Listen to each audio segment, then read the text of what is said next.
Hello साथियों, नमस्कार। Haryana group D first shift का पेपर आ चुका है भाई 21 तारीख का। और आओ देखते हैं इसमें किस तरह के क्वेश्चन पूछे गए मैथ्स को लेकर और कैसे उन्होंने उनका हमें सॉल्यूशन करना है फटाफट, ताकि नेक्स्ट शिफ्ट में जिनका पेपर है उनको आसानी से समझ में आ जाए कि इस तरह के क्वेश्चन जब भी उनके सामने आएंगे तो कैसे उन्होंने सोल्व करना है और आप अपने अनुसार मैथ्स कर सको। तो देखो भाई साथियों, पहला क्वेश्चन आया हुआ है कि 45 माइनस 28 ब्रैकेट शुरू हो गई, बड़ी ब्रैकेट छोटी ब्रैकेट 37 माइनस फिर छोटी ब्रैकेट माइनस एक्स, और ये सारा बराबर दे रखा है किसके 58 के। तो हमें x का मान निकाल के देना है।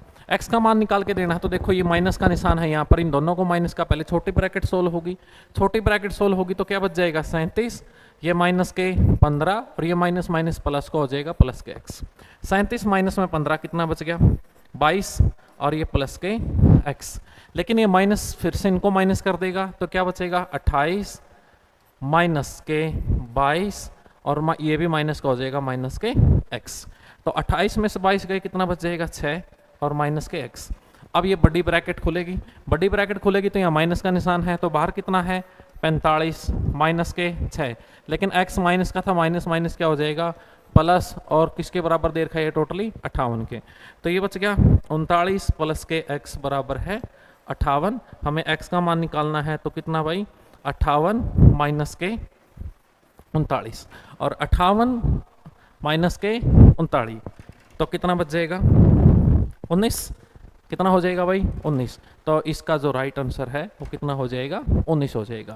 तो देखो भी साथियों दोबारा से माइनस और ये माइनस माइनस प्लस, ठीक है। 37 में से 15 गए कितना 22, लेकिन ये माइनस माइनस प्लस का हो गया। इस माइनस के कारण ये 22 भी किसका हो गया माइनस का, x भी किसका हो गया माइनस का। और 28 में से 22 गए कितना बच गया 6, लेकिन ये किसका था माइनस का ही था। लेकिन इस निशान ने इसको माइनस का कर दिया और इसको प्लस का कर दिया। तो 45 में से 6 गए कितना 39 प्लस का x बराबर 58, 39 उधर जाके माइनस 58 माइनस में 39 कितना 19 आपका राइट आंसर। नेक्स्ट पे चलते हैं। नेक्स्ट जो क्वेश्चन है, साधारण ब्याज की किस दर से कोई राशि 12 वर्षों में स्वयं की दोगुनी हो जाएगी। देखो बे राशियों साथियों, कोई राशि P थी, मूलधन क्या होता है अपना P, टाइम कितना दे दिया समय, समय कितना 12 वर्ष, 12 वर्ष। दर बताओ, दर हमने कितनी मान ली R। वह राशि स्वयं का, वह राशि स्वयं का कितना हो गई 2 गुना, 2 गुना यानी कितनी हो गई 2P। राशि P थी स्वयं का डबल हो गई। कोई राशि P से डबल कैसे हो सकती है, जब P उसके अंदर क्या मिल जाए ब्याज मिल जाए, राइट है ना। इंटरेस्ट कितना मिल जाए P, तो ब्याज कितना हुआ P किसके ऊपर P के ऊपर। समय कितना 12, रेट ऑफ इंटरेस्ट हमें निकालनी है बटे में 100, साधारण ब्याज लगा दिए। कोई राशि P है 2P होगी, इसका मतलब ब्याज कितना मिला है P। P से P कैंसिल, 4 से काटेंगे 4 3 12 और ये 25 इधर आ जाएंगे, 25 बटे 3 उधर क्या है R, 3 8 24 शेष बच गया 1, 8 सही 1 बटे 3%। तो रेट ऑफ द इंटरेस्ट हो गई और 8 सही 1 बटा 3% होगी, ठीक है। नेक्स्ट पढ़ते हैं आगे।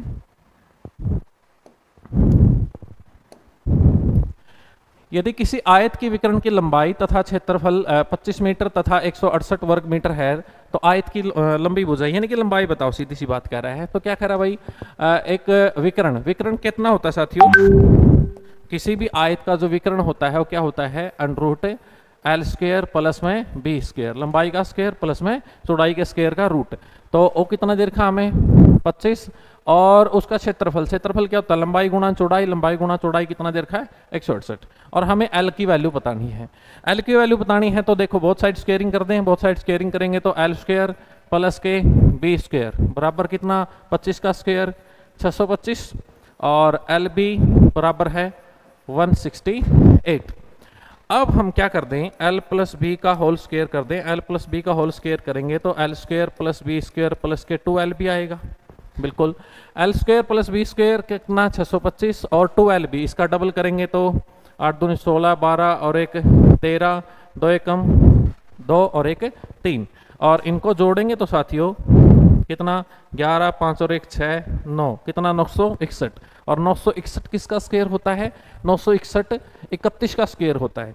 तो इसका मतलब l प्लस बी का होल स्क्वायर बराबर है 31 का स्क्वायर, यानी कि l प्लस में b बराबर है 31।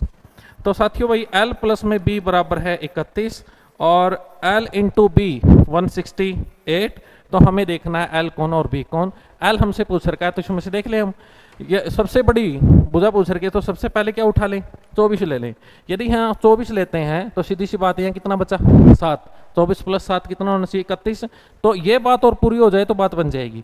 24 गुणा 7 कितना होना चाहिए 168, 168 ही है। तो सबसे बड़ी जो भुजा है वो कितनी है 24 है, राइट। और सबसे छोटी पूछता तो यानी कि चौड़ाई पूछता तो फिर आंसर कितना करते 7 करते। नेक्स्ट बढ़ते हैं आगे। दो संख्याओं का अनुपात 2:3 है, उनका योग 125 है, वो संख्याएं कौन सी हैं। तो बात ही खत्म हो गई। पहली संख्या 2 दूसरी संख्या 3 और दोनों का जोड़ कितना दे दिया 125। इसका मतलब 5:125 तो 1 कितना 25। कौन सी संख्या बताओ, वह संख्याएं कौन सी है। एक 2:1 3 1:25 तो 2:50 3:75। तो संख्याएं कौन सी है 50 और 75। 50 और 75 आपका आंसर है, राइट है। नेक्स्ट बढ़े आगे, नेक्स्ट चलते हैं।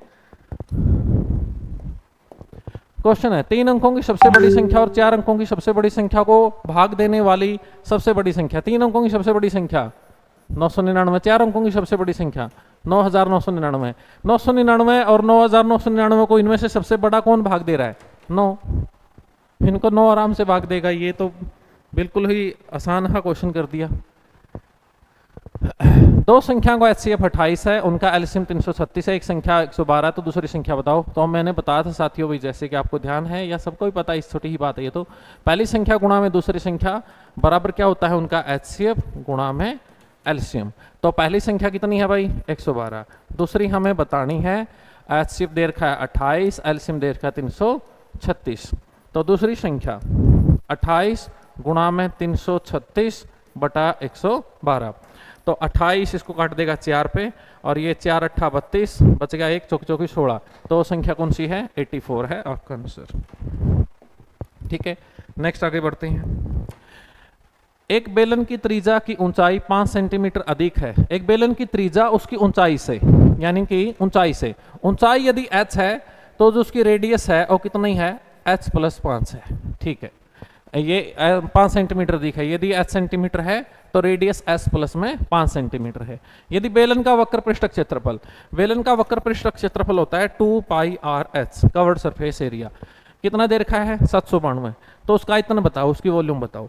तो वॉल्यूम अपनी आ जाएगी, बेलन की वॉल्यूम होती है πr² h। यदि हमें r और h मिल गए तो हमें आराम से उसकी आयतन भी पता लग जाएगा। तो देखो कैसे पता करेंगे। तो पाई कितना 22/7, r कितना, r है भाई h प्लस में 5 और h, r की जगह h प्लस में 5 रख देंगे क्योंकि कह रखा है जो त्रिज्या है और हाइट से 5 सेंटीमीटर अधिक है। और ये बराबर दे रखा किसके 792 के। तो साथियों यहाँ से यदि हम सोल्व करते हैं तो 11 दूनी 22, 11 से 77, 11 दूनी 22, ये कट जाएगा। ठीक है, अच्छा 4 इसको काट देगा, 4 एकम 4, 4 8 32, 7 उधर चला जाएगा। तो h इंटू h प्लस में 5 बराबर है 18 गुणा 7 और 18 गुणा 7 56 12 कितना हो जाएगा 126। ठीक है भाई, या तो h यहीं रख के देख लेंगे यदि h पूछता तो, लेकिन h हमें निकालनी पड़ेगी। तो क्या बन गई है h² प्लस के 5h और उसको 126 को इधर लिया हो, 126 बराबर 0। यहाँ से पेयर बनाने हैं कि गुणा इस तरह से आने चाहिए, तो पेयर बन जाएंगे आपका h² प्लस के 14h माइनस के 9h माइनस के 126 बराबर 0। यहाँ से h की वैल्यू एक आएगी माइनस के 14 और एक h की वैल्यू आएगी 9। तो माइनस वाला तो अपना होगा नहीं, तो प्लस वाला होगा, यानी कि जो अपनी h है वो कितनी है 9 सेंटीमीटर और r उससे 5 सेंटीमीटर अधिक है। तो r कितनी हुई 14 सेंटीमीटर, राइट है। तो उठा के यहाँ रख देंगे दोनों के मान, पाई 22/7, r 14 इंटू 14। अच्छा h कितना भाई 9, h 9 आया है अपना, 7 दूनी 14।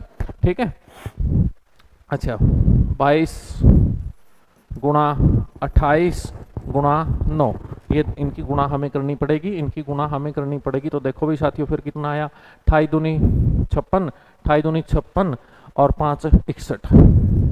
ठीक है ना, कितना 616, 28 दूनी 56, हाँ, और 5 और इसके गुणा में 9, 9 की 54, 9 1 9 और 5 14 और 9 की 54 और 1 55, 5544, 5544 है, हाँ ये रहा, ये आपका आंसर हो जाएगा। नेक्स्ट आगे बढ़ते हैं। एक ट्रंक 550 मीटर की दूरी 1 मिनट में तय करता है, जबकि बस 33 किलोमीटर की दूरी 45 मिनट में तय करती है, तो ट्रंक और बस की गति ज्ञात करो। देखो, गति का अनुपात ज्ञात करो। जब भी हमें अनुपात निकालना हो किसी भी चीज का तो यूनिट सेम होनी चाहिए। बस ये जो क्वेश्चन है ये यूनिट पे खेला गया है, तो देखो ध्यान से। पहले ट्रंक निकाल देते हैं। ट्रंक क्या है? 550 मीटर की दूरी, ठीक है। 550 मीटर की दूरी 1 मिनट में, 1 मिनट की मैं सेकंड बना लेता हूँ। मिनट है, समय में सेकंड में लूंगा, दूरी में मीटर में बना लेता हूं। तो ट्रंक की 550 मीटर की दूरी 60 सेकंड में, यह आ गई ट्रंक की चाल मीटर प्रति सेकंड में। लेकिन बस क्या कर रही है? 33 किलोमीटर, 33 किलोमीटर, 33 किलोमीटर के मीटर बनाने हैं तो किससे गुणा करा दूं? 1000 से, क्योंकि एक किलोमीटर में 1000 मीटर होते हैं। तो 33 गुणा में 1000, ये तो दूरी तो होगी मीटर में उसकी। और कितने मिनट में? 45 मिनट है। 45 मिनट की सेकंड बनाने के लिए इसके साथ किसकी गुणा करा दूं? 60 की। तो दोनों की जो चाल है वो मीटर प्रति सेकंड में बना ली, दोनों की यूनिट सेम हो गई। अब इनका क्या पूछ रहा है? अनुपात पूछ रहा है। तो 60 से 60 कैंसिल, ठीक है भाई। 0 से 0 कैंसिल, 11 पंजे 55, 11 तिया 33। अच्छा, 5 इसको काट देगा कितने पे? 20 पे। 5 चौका 20, 5 नीम 45, 3 तिया 9, 3 इधर 4 उधर है ही, कितना भाई? 3:4। 3:4 है, ये रहा, ये आपका आंसर हो जाएगा। ओके, इसमें तो बस आपने सिंपल ही चाल बनानी है और आपको पता है ही यूनिट सेम होनी चाहिए। x बटे वाई, x बटे वाई बराबर है 1/3। तो आपसे क्या पूछ रहा है? X square plus Y square, X square minus के वाई स्क्वायर। तो सीधा उठा के x का मान 1 और y का मान 3 रख दो, आपका सोल्यूशन हो जाएगा आराम से, ठीक है ना। x का मान 1 रखोगे, 1 रखोगे कितना? 1 का स्क्वायर 1, y का मान 3 का स्क्वायर 9, ठीक है। 1 का स्क्वायर 1 और 3 का स्क्वायर 9। तो ये ऊपर हो गया 10, नीचे हो गया माइनस का 8। तो ये आ गया 5/4, लेकिन किसके? माइनस के, माइनस के 5/4, माइनस के 5/4 है, ये रहा आपका आंसर। ओके, नेक्स्ट आगे बढ़ते हैं। अरुण एक सेल से स्केटस एक जोड़ा खरीदता है जहां उसे 20% का डिस्काउंट, 20% का बट्टा मिल रहा है।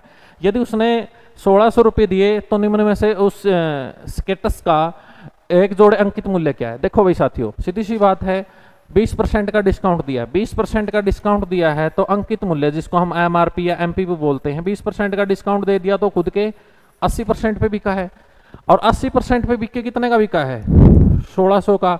तो क्या एमपी बता सकते हैं? बिल्कुल बता सकते हैं, तो कोई बात ही नहीं। 200 का 80, 20 50 100।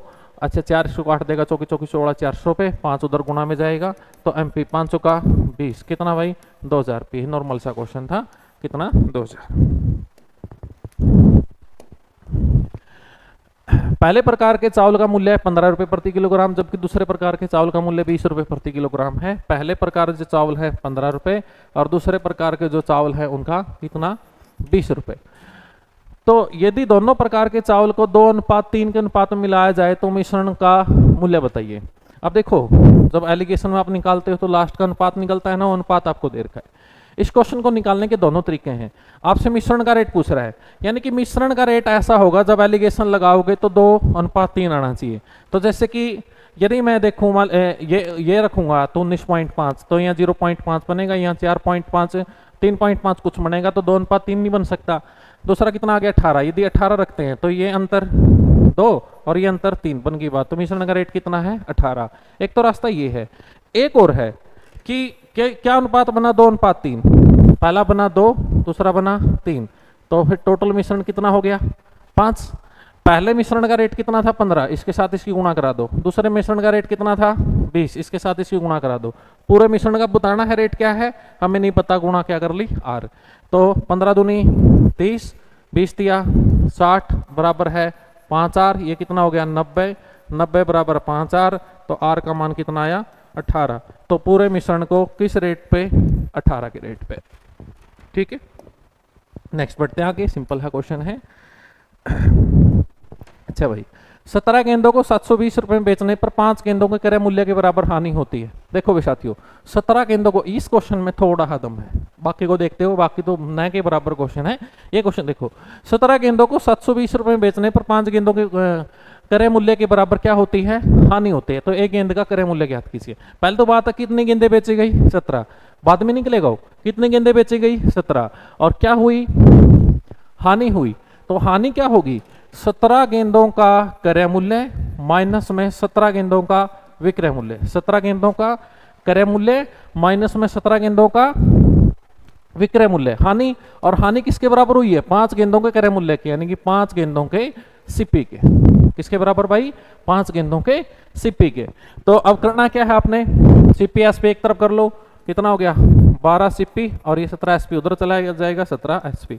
सीपी एसपी को एक साइड कर ले, सीपी बटे में एसपी, और उधर कितना हो जाएगा 17 बटे में 12। तो देखो भाई, ये आ गया क्रय मूल्य कितना 17, ये आ गया विक्रय मूल्य कितना 12।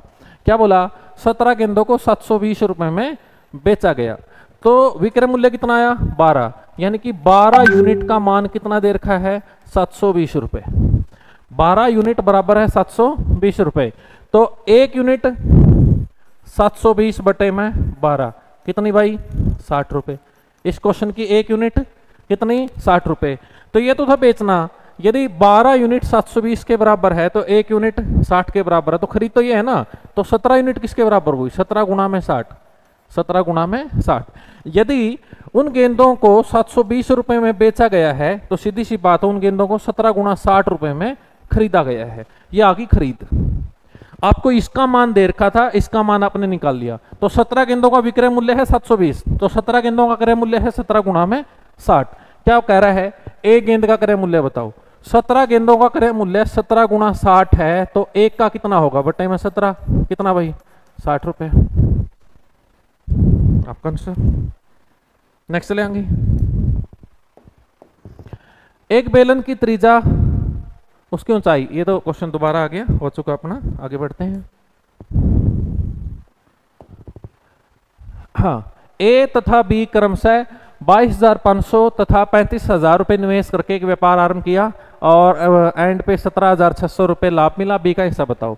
तो लाभ का अनुपात, इन्वेस्टमेंट का अनुपात, ए ने कितना इन्वेस्टमेंट किया भाई 22,500, बी ने कितना इन्वेस्टमेंट किया 35,000, और ये व्यापार समय दे नहीं रखा तो समय फिर लिखने की जरूरत नहीं, समय है नहीं तो राशि का अनुपात ही इन्वेस्टमेंट का अनुपात हो जाएगा।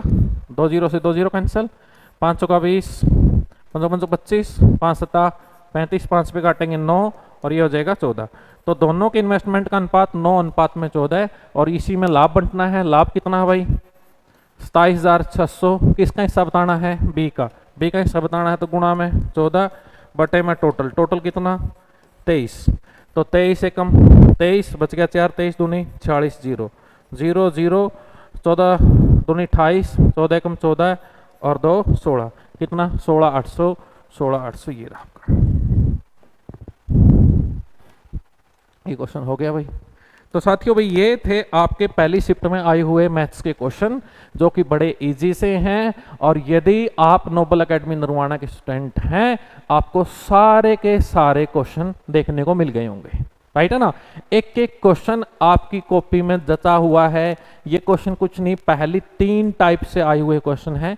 आप ऐसा करो, पहली 5-5 टाइप, हालांकि हमने तो 15-15 20-20 पढ़ रखी हैं, पहली 5 टाइप पढ़ लो, सारे चैप्टरों की पहली 5 टाइप पढ़ लो। मैथ के नंबर आपके कहीं नहीं गए, आपके 15 में से 15 क्वेश्चन आपके रेडी हैं। तो बच्चों फुल कॉन्फिडेंस के साथ जाओ। और बच्चों भाई आप यदि नोबल में नहीं पढ़े हो, कहीं पर भी पढ़े हो, इजी से क्वेश्चन है, कोई लंबी चौड़ी कहानी नहीं है, अच्छे से अपना स्कोर करके आओ। तो साथियों धन्यवाद, नेक्स्ट सॉल्यूशन के साथ मिलता हूं, नेक्स्ट शिफ्ट के साथ। Okay, thank you.